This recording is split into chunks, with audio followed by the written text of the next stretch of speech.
Vous la connaissez sûrement, vous l'avez probablement tenue dans vos mains d'enfant malhabile, tachée d'encre violette. Ou bien vos grands-parents vous en ont parlé. De mon temps, ça n'était pas aussi facile qu'avec ton stylo bille. Et oui, vous l'avez deviné, aujourd'hui, je vous raconte l'histoire de la plume sergent-major, fleuron de l'éducation française jusqu'aux années 60. Et croyez-moi, même si vous pensez la connaître, ce que je vais vous révéler va changer profondément votre regard sur cette plume métallique. Si vous êtes nouveau ici, je suis Noémie Quérenne, calligraphe française près de Saint-Émilion, et sur cette chaîne, je partage ma passion pour la calligraphie, mais aussi son histoire.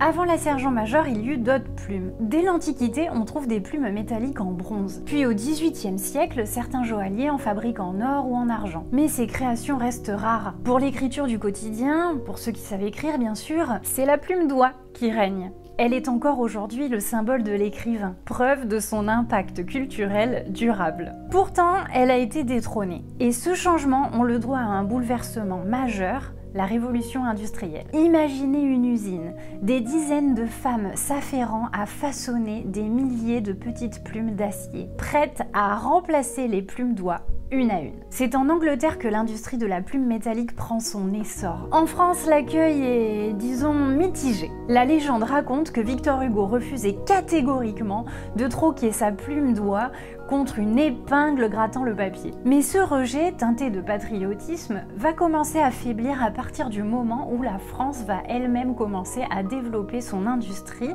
et va commencer à produire ses propres plumes métalliques. Ce détail patriotique est crucial, gardez-le bien en tête, je vais y revenir. L'invention de la plume métallique est revendiquée par beaucoup de monde.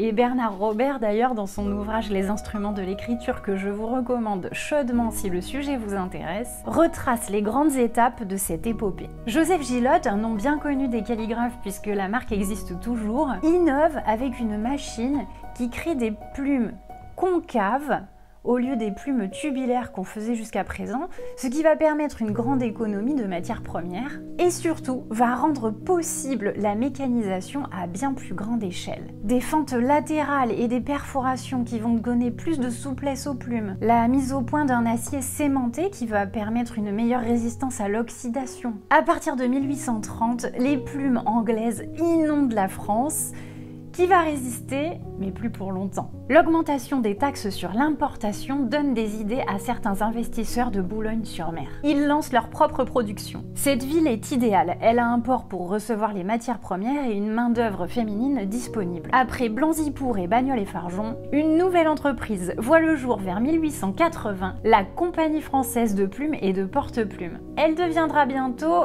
Serre-Major. Vous me voyez venir, non? En 1882, la Compagnie française crée la célèbre plume sergent-major. Elle devient la plume scolaire par excellence, utilisée jusqu'à la Libération et peu à peu remplacée à partir des années 60 par le stylo à billes. Bernard Robert le dit lui-même, ce n'est pas la qualité d'écriture dure, grattant, voire arrachant le papier qui fut en cause, non. Alors pourquoi un tel succès? Accrochez-vous, c'est l'un des plus grands coups de marketing patriotique de l'histoire française. En 1870, la France avait capitulé lors de la bataille de Sedan. Un véritable traumatisme national. Et en 1882, la blessure est encore vive, dans le cœur des Français. Alors, quand la Compagnie française lance des boîtes de plumes ornées de scènes glorieuses comme Austerlitz ou Marignan, bordées de rubans tricolores, le message est clair.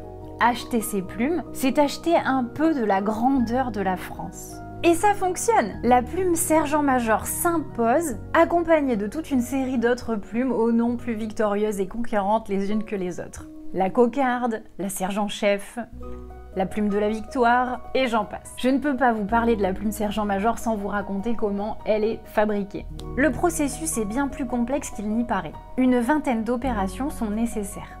Découpe du métal, perçage, recuit, estampage, bombage, trempage, polissage, limage, fente, vernissage.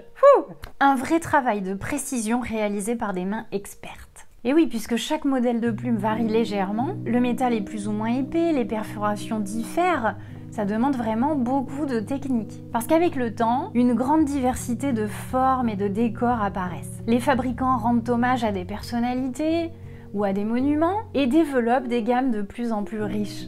Et c'est ainsi que naît l'un des premiers objets jetables de grande consommation de l'histoire industrielle. La plume sergent-major, c'est donc bien plus qu'un simple outil d'écriture. C'est un symbole d'une époque, d'un savoir-faire et d'une mémoire nationale. Et vous en avez déjà utilisé une ? Racontez-moi vos expériences dans les commentaires, je serais curieuse d'avoir vos anecdotes avec la plume sergent-major. Et si vous souhaitez en apprendre davantage sur l'histoire de la calligraphie qui est l'objet de cette chaîne, j'ai publié plusieurs vidéos qui pourraient vous intéresser. Alors n'hésitez pas à aller voir. Je vous remercie d'avoir regardé cette vidéo jusqu'au bout et je vous donne rendez-vous jeudi prochain à 17 h.